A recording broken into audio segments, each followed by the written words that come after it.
And moving on straight away, the next part is where it gets even more complicated, I think.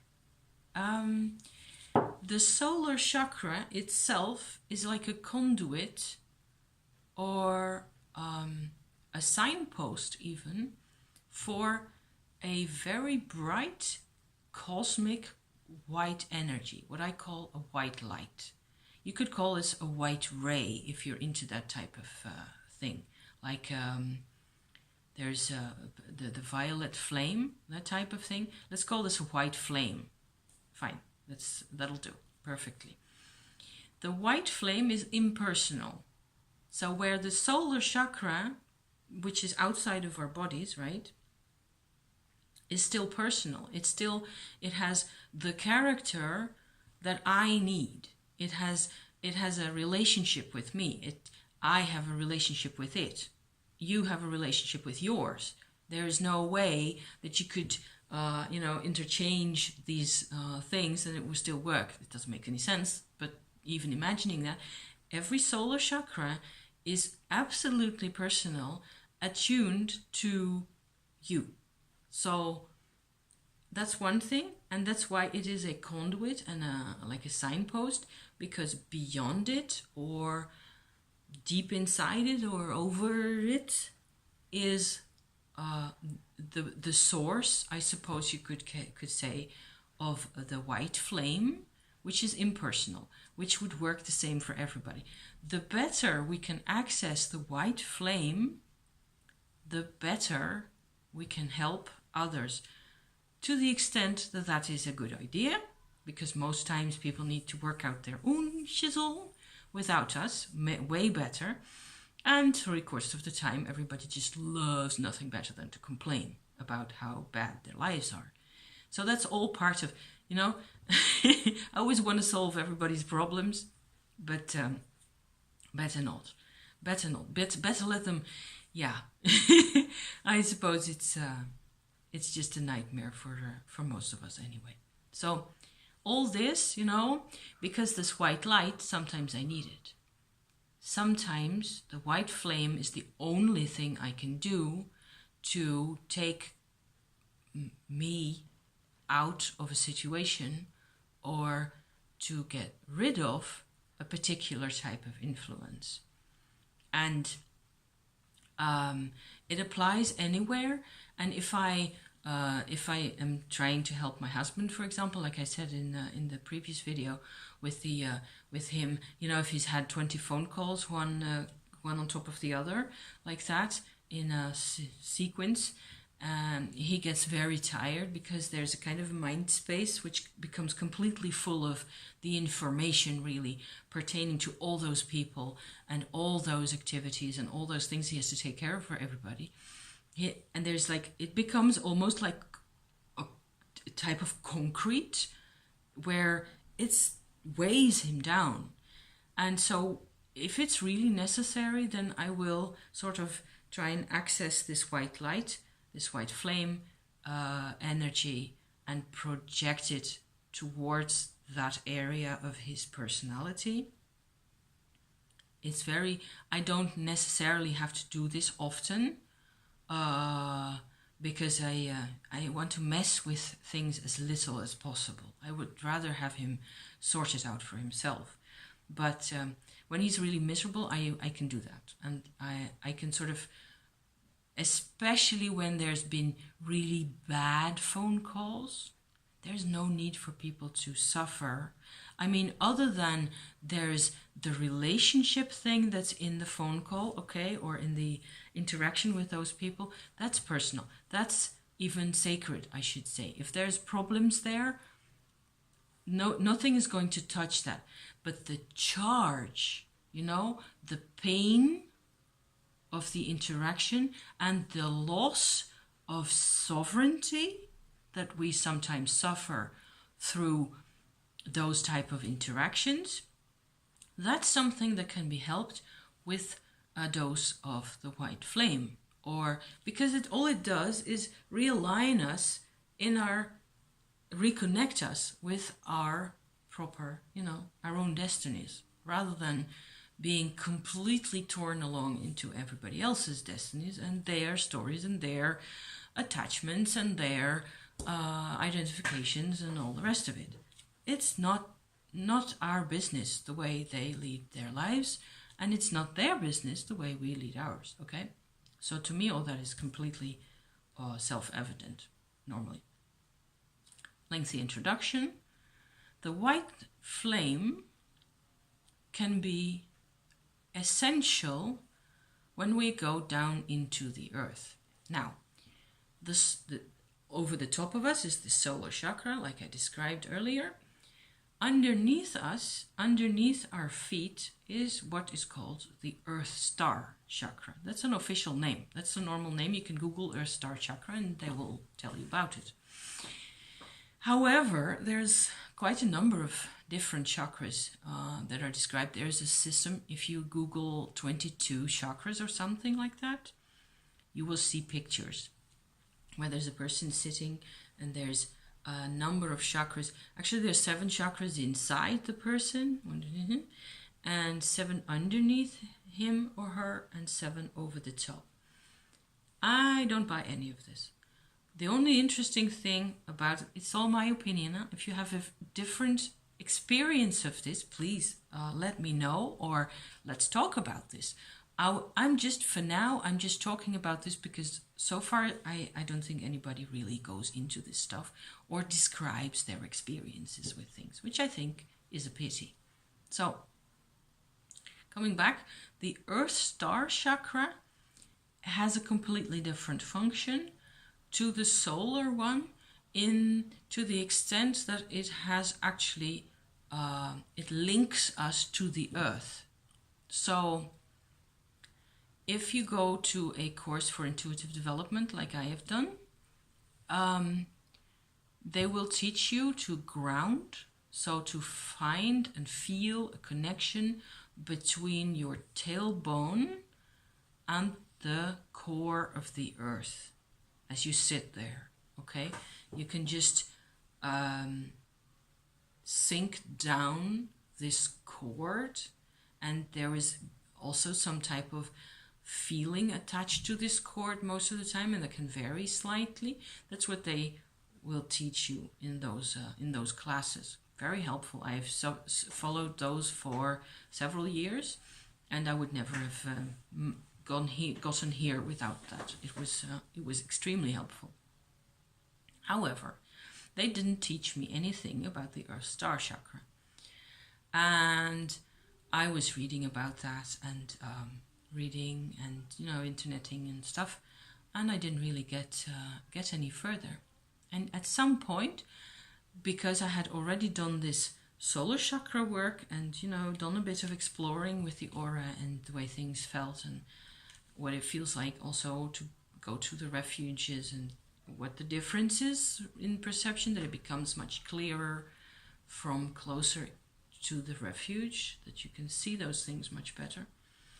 I thought at some point, I still remember it because it was rather extraordinary to me, how about you cannot maybe really see this Earth Star or feel this Earth Star chakra properly because there's stuff on it, or it feels so stiff and almost immobilized and dark and generally not alive enough, not like this part, which is normally really lively and active and happy and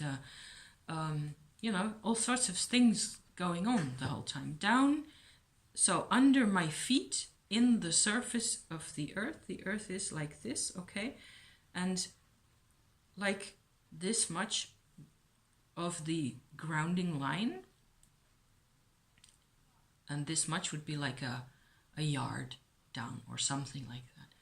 That whole area underneath me would feel immobile, stale, like nothing's really happening, no joy, nothing comes in, nothing goes out, which I thought was weird. So I kind of did a surgery. I remember I was in the car, my husband was driving, and I was just sitting there, and I felt like, how about, I think I seem to recall I was looking at birch trees, and they can have these growths halfway, and I was looking at like this dark black bark on the outside of the tree, all gnarled, and over the top is just the nice white birch bark, and down the bottom it's nice white. And I was looking at those trees, and I felt like, how about this gnarly dark stuff is what is down there? How about I go, I ask the white flame to come and help me. I take out the old bit, and then what happens? Maybe nothing happens. Maybe now I've lost it, was my next idea. And it turns out it was a very simplistic maneuver now that I think of it. But it turns out that you can actually do that. You can actually take out the old crusty, crumbly, dark energy that has all this, like fossilized, petrified, whatever it is in it. None of that is moving. So the white light helped me to just take that aside. And of course, the grounding line between my tailbone and the heart of the earth reconstructs itself immediately. Because I'm still alive. My body's alive. The whole pattern is there. I'm supposed to be here still. So, poof, instantly, there's the new grounding. Talking about this now, I think it's rather, it's a bit simplistic. But it still worked in the sense that I became much more aware of what this whole Earth Star thing is doing. And the way I look at it nowadays is like, there's two aspects to it. As always, A and B. Normally I go into A and then I forget all about B again. I'm sorry. There's a personal part and there's an impersonal part to the whole of the grounding area, or let's just say to the Earth Star area and the parts below it. And that's where it gets really interesting, because I have worked with, I have felt, I don't know, I've been doing this for about 3 or 4 years now, I think, that I've felt that when I am really miserable, really like, I don't know what to do with myself, and it's not something specific, okay? It's not an emotion. I just feel like I am completely dead in the water, and there's something in the Earth Star that's blocking it. And that I can take out or take away using the white light. Again, the white flame is absolutely indispensable. So, yeah, the more you work with something similar to that, it'll be easier to, it'll be helpful. Because it's positive, you don't have to worry, okay? We don't have to worry whether it thinks anything or whether it wants anything. All it does is remove blockages and old, like I said, old fossil stuff. And so that's happened to me a number of times, and I have had a couple of really weird experiences where, especially really weird, and this is going to go completely ghost whisperer on you, I like to visit old monuments, old churches, for example. And one extreme case that I will go into now was a couple of years ago. We visited an old church, and it's a cathedral in a tiny village in the north of France. With it's a beautiful old building with still some beautiful sculpture on the outside, medieval, 12th century. And there's a sacred well there, and what they did is the people who lived there in those times and after used to bring stillborn children to the well for them, because they would revive very shortly, and then they could be baptized. And that would mean the world for those people. However, when I visit a place like that, I get a what I had back then, the one time I was there, I had a splitting headache for 2 days after that. And it turns out that I had to go into a complete earth meditation and try and ground, and then I can feel that my contact, the normal way of flowing, contact with the earth, is sort of almost missing, or it becomes, it's not right, it's off somehow. Because I've been doing that, I can sort of feel there's presence there that doesn't belong with me, okay? So I asked the white flame to go into that again. And it turns out, well, that's what the way I felt it. It feels crazy, it sounds crazy. But the whole of those, there were literally hundreds of thousands of children of all ages, strangely enough, waiting to go into the white light, ghost whisperer style. So I thought that was pretty cool at the moment. At the time, especially since afterwards my headache went, down again. It wasn't completely gone because I'm quite capable of having a headache by myself, but there was flow again, everything. And the moment, that's actually the ghost whisperer work, is where you are sitting there and there's this presence, there's someone has been left on the earth plane, inside the earth, in the field of the earth, with a very strong emotion of one type or another. And if you manage to sort of align yourself to that emotion and to the white flame on the other side as well, then it turns out that they can communicate with each other. The white flame can, embrace the lost soul in a way. And normally the soul doesn't want anything more than to just go up and be free again.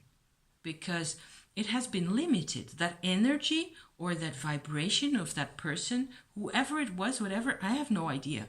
I don't see details. I don't see clothes. I don't see any of that stuff. But I do feel emotions, mostly of, no understanding, a deep sense of loss, a deep sense of betrayal, even those type of emotions. Those I can see, and if I can link them, I sort of make the white flame available for them, and then they go. And especially with children, it's really easy. It's they want nothing more than to just go, and they know where freedom is. They know what's good for them, right? They really do. So those have been some of my more exotic experiences with the Earth Star chakra. And the more it gets all cleared out and nice and proper, like I was saying earlier, there's a personal part, so the part which pertains to me in my life here, to the extent that I can see that, because I don't see everything, of course I don't. I see what I can see, okay, or what I have paid attention to. There's that part that has to do also, I suppose, with my genes and my ancestors, which I haven't done that much with because it wasn't necessary, or I don't know, it hasn't made itself obvious to me. However, deeper down, it becomes less personal, and you get, the cleaner it gets, the more easy it becomes for all those vibrations that are apparently still captured within the earth to sort of cling on and sort of latch on to this person who's walking, the surface of the planet, for some hope of liberation, I suppose. Anyway, that's what happened. And even though I do this type of meditation, say once every 2 weeks or so, normally, and if I don't go to very crowded places, it's not really necessary for me to work at this a great deal. But I have also seen, for example, that other people who do a lot of yoga or qigong, or who are interested in other healing processes and have applied them to themselves for, diligently for a longer time, they become magnets for the gray stuff, whether it is the gray stuff out there, the hypercharge of too much communication, of too much wanting and too much identification and all that type of stuff, or again, possibly from the earth, from within the earth, where all those vibrations are still being held. And some of them do not need to be held there anymore, but they do not know the way. They need us to show a part of the way anyway. So, there is another 22 minutes worth almost about a part of the earthwork, but the most important part, I think. Sorry for the reflection, guys. You see all that stuff. The sun is shining on the wall, and the wall is reflecting in my glasses. So there you go. Yeah, I just see this now. It's 4 o'clock. Maybe it's slightly later than I normally do my videos, so that's why. We'll be moving on to part 3 right away, since I'm doing this now. So thank you for being here, and see you soon.